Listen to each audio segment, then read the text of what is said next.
Fala pessoas, tudo bem? Então hoje nós vamos encerrar a disciplina de morfofisiologia comparada na 10ª aula do sistema nervoso, que é a 45ª.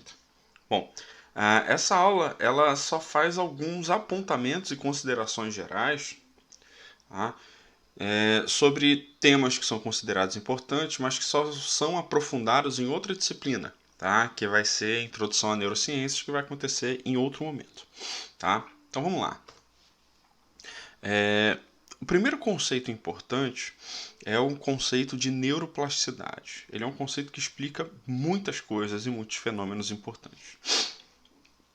Quando você considera o desenvolvimento embrionário e os primeiros, principalmente 2, 3 anos de vida de uma criança, a gente tem que o número de neurônios aumenta significativamente por causa do processo de neurogênese e, ao mesmo tempo, as comunicações a partir dos prolongamentos entre os neurônios também aumentam drasticamente. A gente consegue visualizar a partir da comparação entre neurônios de recém-nascidos e de crianças de 2 anos. Tá? Basicamente, o que você tem são projeções através dos dendritos e dos axônios que fazem com que as pontes de comunicação sináptica elas se multipliquem. Tá?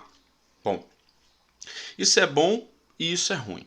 Isso é bom porque é um processo normal, certo? De desenvolvimento. E quanto mais estímulos você apresenta de maneira adequada, obviamente, para a criança, melhor.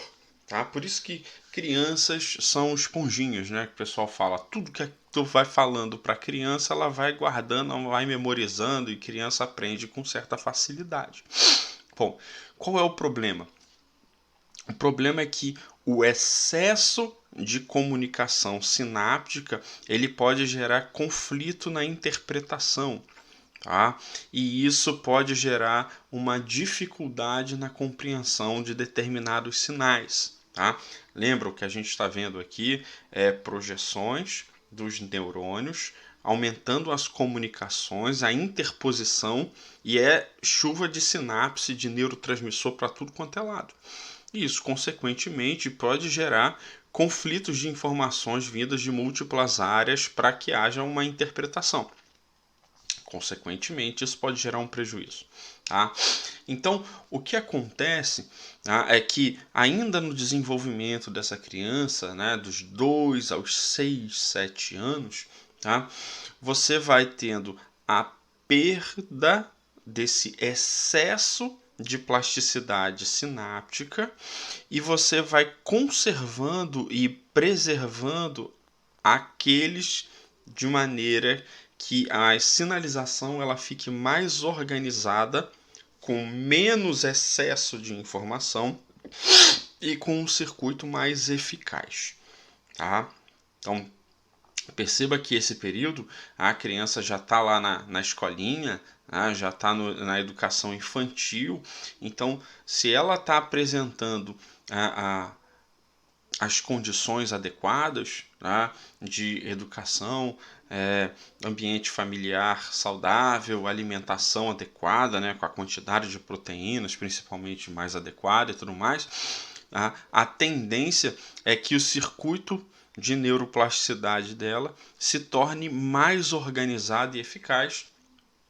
E essa janela crítica de desenvolvimento, que vai do 0 aos 7 anos, ela desenvolve com eficácia. Tá?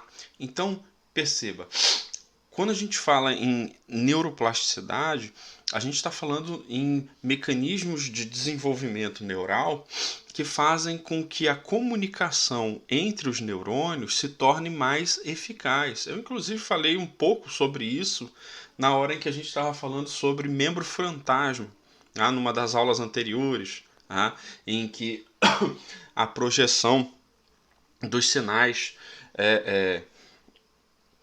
de neurônios de um sujeito que, por exemplo, perdeu o braço e a mão, na hora em que tocava o rosto dele, ele sentia o braço e a mão que ele já não possuía. Tá? Por quê? Porque ali ocorreu uma plasticidade neuronal em que neurônios que deveriam chegar do tálamo até o córtex na parte da face só projetavam para a área adjacente.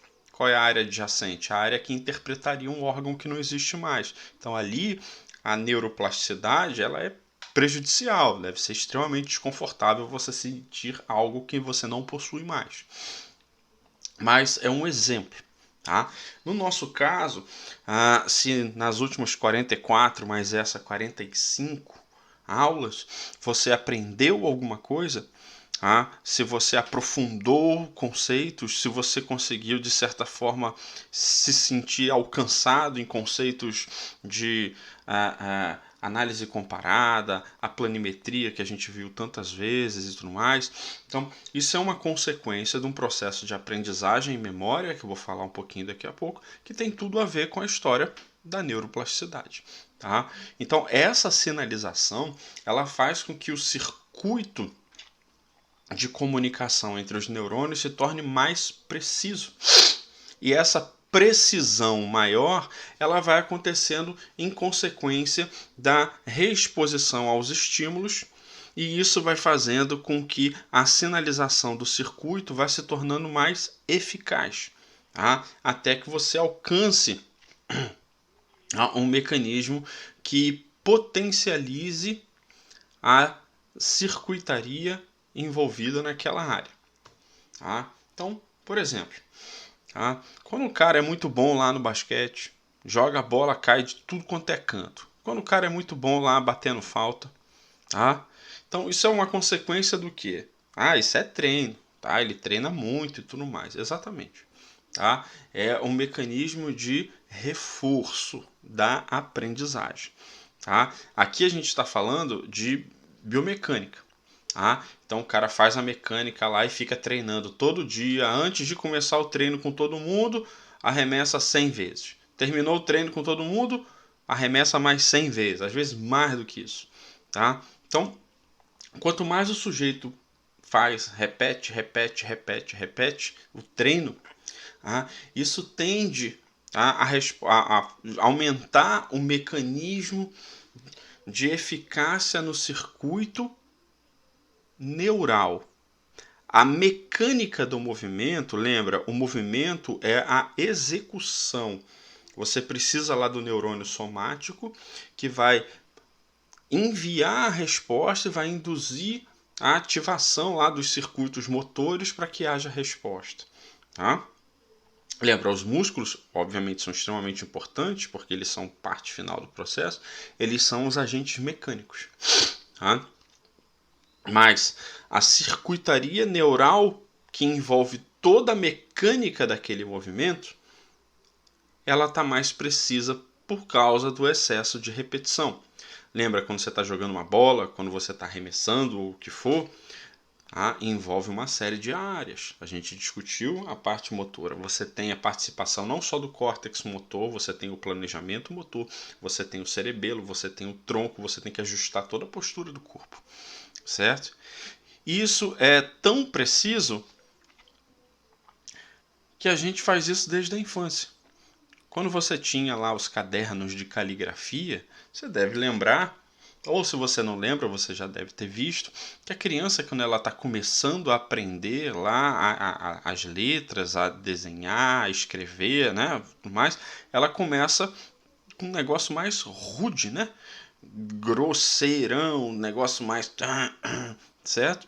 E aí o que vai acontecendo? Com o tempo, ela vai ganhando precisão e a escrita vai se tornando fina, né? Caligráfica, consegue fazer as curvaturas e tudo mais. Se vocês tiveram uma mãe igual eu tive, que fazia a gente fazer esses caderno de caligrafia até ter calo na mão com 6 anos, 7 anos, você vai ter uma caligrafia, uma letra lá com um desenho mais preciso, mais fácil de ler, certo? Se você não fez tanto assim, teu professor que se lasca na hora que ele está tentando corrigir as garranchas lá que você escreveu. Tá? Por quê? Porque é uma consequência da exposição. Tá? A neuroplasticidade ela mostra como que a reexposição aos estímulos de maneira adequada pode fazer com que os circuitos envolvidos eles se tornem mais precisos. Tá? Então, vamos lá. Bebendo água todo mundo. Especificamente na área do córtex pré-frontal, tá? Nós temos aquilo que a gente chama de área de interpretação intelectual do sujeito, tá? Que envolve uma série de questões como o planejamento de atividades, tá? A antecipação, né, lógica da interpretação do que fazer até a sua execução. Tá?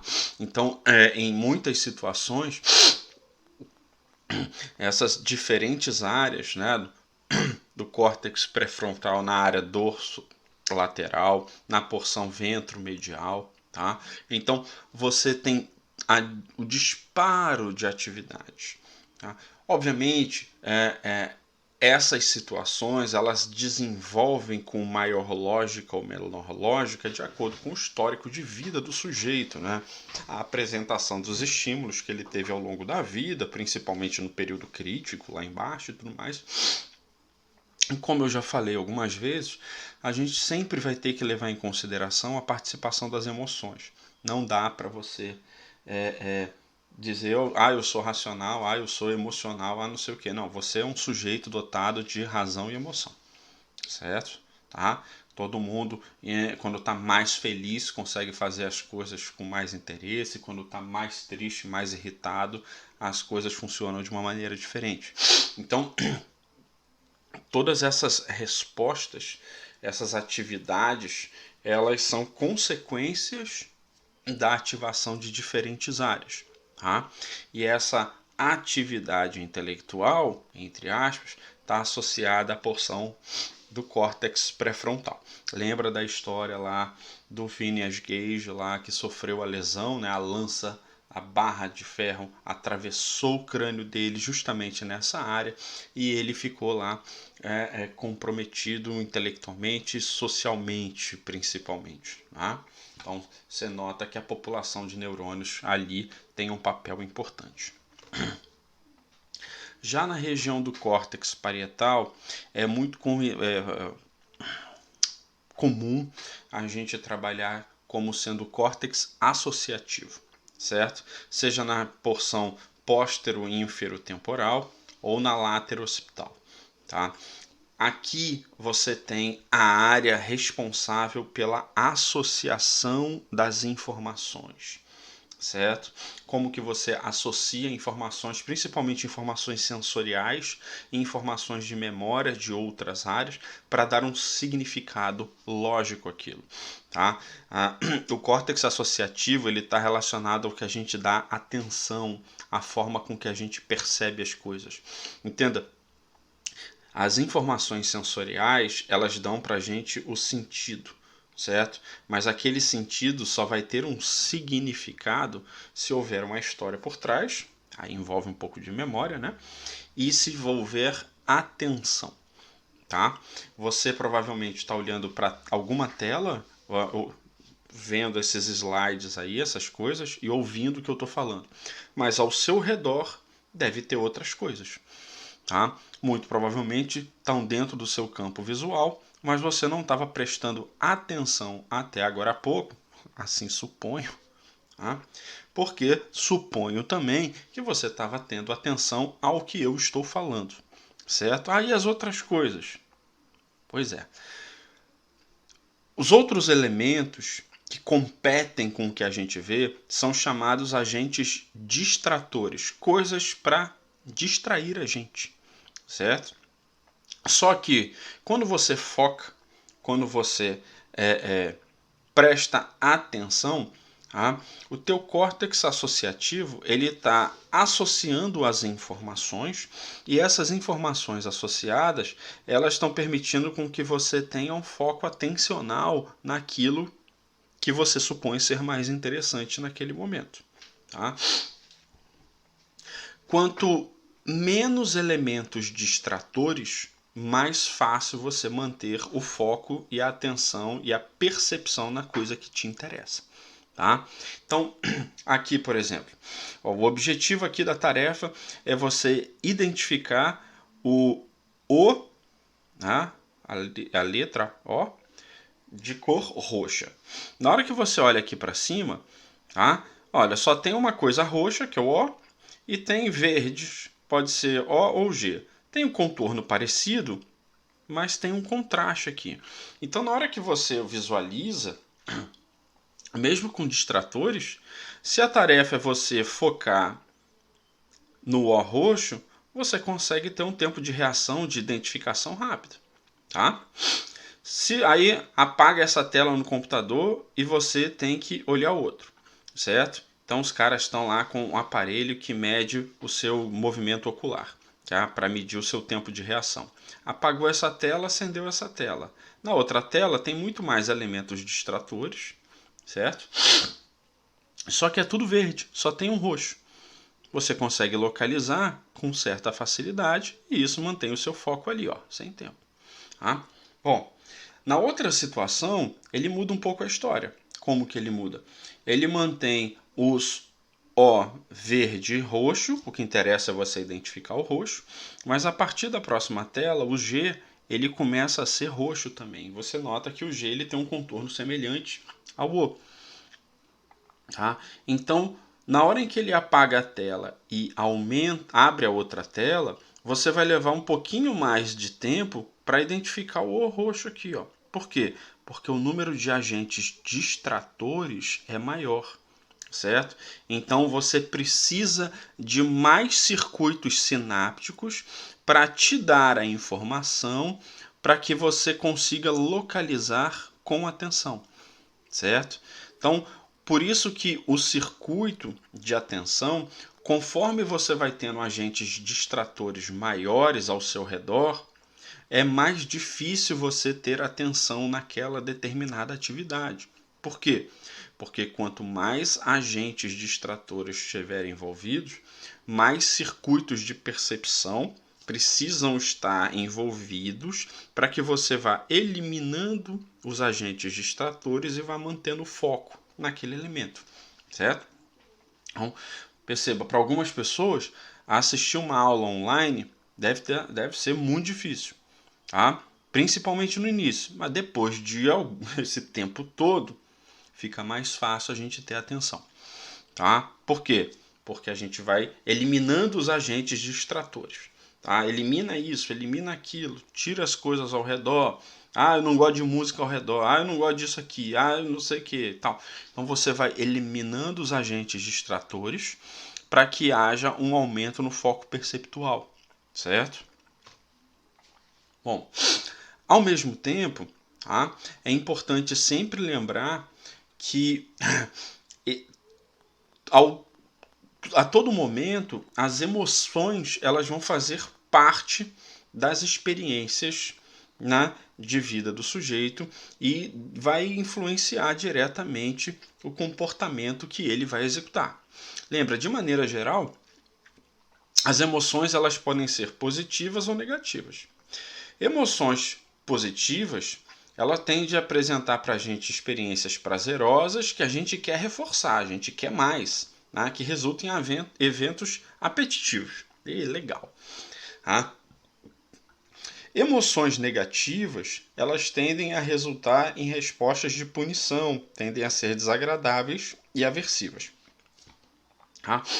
Tanto manifestações positivas quanto manifestações negativas são importantes para que o sujeito consiga aprender e identificar o que é positivo e o que é negativo na vida dele. Tá?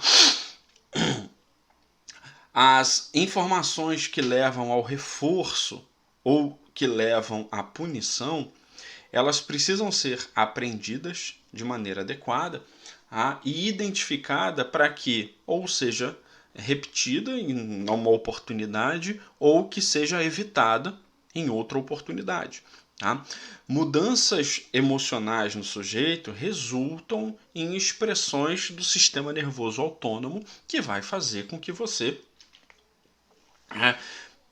gere mudanças comportamentais. Tá? Então, por exemplo, se você está andando na rua, está de noite e tudo mais, e vem a famosa lá, os dois caras lá numa moto e tudo mais, a maioria das pessoas ela fica um pouco mais aflita, o comportamento muda, a frequência cardíaca aumenta, a pressão arterial aumenta, em alguns casos você tem tremor, né? A resposta ansiosa vai lá para cima.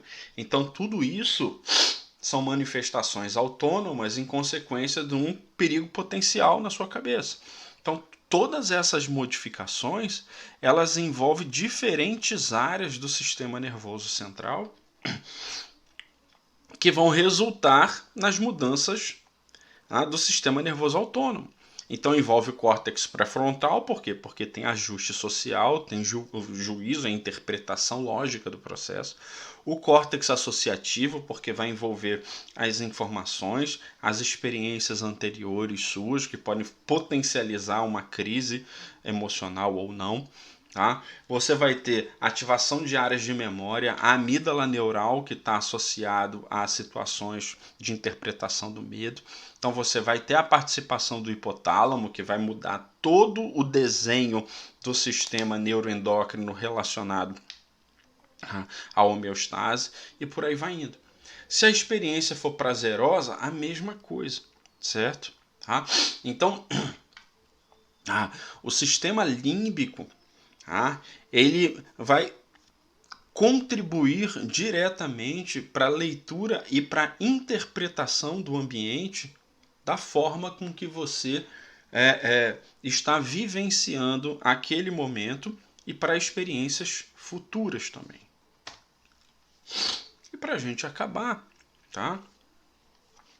É importante a gente entender que quando você fala que vai exercitar o cérebro, o sistema nervoso, é uma consequência da apresentação de estímulos. Se você apresenta os estímulos de maneira correta, de maneira adequada, e de maneira que ela seja repetida com um intervalo não tão grande, a probabilidade de você resultar em uma consolidação de memória tende a ser maior. Nós temos diferentes tipos de memórias e formas de memória, coisas que eu discuto lá na outra disciplina. Então a gente tem, por exemplo, memória ultra rápida, memória de curta duração e memória de longa duração. O que a gente espera é memória de longa duração, principalmente para coisas que a gente não pode esquecer. Tá? Como conteúdo de uma disciplina, conceitos e tudo mais. Tá? Tanto é que são coisas que, se a gente aprende de maneira adequada e tudo mais, mesmo que você fique alguns meses, às vezes alguns anos sem entrar em contato com aquilo ali, na hora que você pega um livro ou que ouve alguém falando ou entra numa discussão, o conteúdo retorna, emerge das profundezas do teu cérebro. Por quê? Porque aquela circuitaria ali, ela está consolidada, a resposta neuroplástica ela foi eficaz. Tá? Então, isso vale para episódios da sua vida, a sua autobiografia, a sua história. Né? Um dia que você foi numa praia, um dia que você saiu com alguém, um dia que bebeu algo e riram, ou numa situação mais triste e tudo mais. Então, seja para memórias episódicas, seja para memória formal, conteúdos específicos, ou situações que envolvam hábitos, vícios, habilidades. Alguns elementos vão ser conscientes, outros inconscientes. Então, essa repetição ela provoca um processo de memorização. Se for apresentado de maneira adequada, essa memorização ela é mais adequada e, consequentemente, ela pode resultar num processo de aprendizagem. Tudo é uma consequência, igual o cara lá do basquete, igual você na caligrafia lá na infância. Apresentação e repetição de estímulos. Aqui a gente tem um gráfico aqui que mostra o tamanho do vocabulário de crianças, tá? Até 2 anos. Ó, tá aqui, ó, em meses de vida, tá? Segundo a comunicação dessa criança com os pais, com a mãe principalmente. Então, tem aquelas mães que falam muito, né? E tem aquelas mães que falam pouco, tá? Então, o que ele vê? Que crianças de mãe muito falante, né, mãe que conversa muito, muito faladeira, tá? Essas crianças elas apresentam um vocabulário com uma quantidade de palavras que pode chegar a ser 4 vezes maior aos 2 anos de idade do que de uma mãe com pouca fala. Aquela mãe que fala pouco com a criança, que se comunica pouco. Se fala pouco, é menos estímulo. Se você estimula menos, o sujeito está sendo menos estimulado a aprender e a responder. Quanto maior o vocabulário, maior a estimulação. Então perceba, aqui você tem uma consequência direta de como que a apresentação do estímulo, principalmente aqui nos primeiros anos de vida, no período, na janela crítica do desenvolvimento, podem resultar em consequências diferentes. Mais estímulo, mais resposta. Bom, então perceba que, de maneira geral, o que a gente tem é que quanto mais estímulos são apresentados e de maneira adequada, maior a tendência de sucesso no processo de aprendizagem em memória e, consequentemente, na repetição. Tá? A vida ela é baseada em reforço de aprendizagem. Reforço por reexposição. Quanto mais você é reexposto, a tendência é que você aprenda com mais eficácia. Tá bom? Então, hoje a gente encerra. Até o final do mês começa outra disciplina e aí eu retomo tudo novamente. É uma experiência nova. Espero que tenha sido agradável na medida do possível. Algumas coisas foram bem mais pesadas do que outras. E espero que todos fiquem bem. Tá? Essa fase vai passar e a gente vai voltar ao presencial, que é o que todo mundo quer. Tá bom? Fiquem bem, se cuidem. Grande abraço.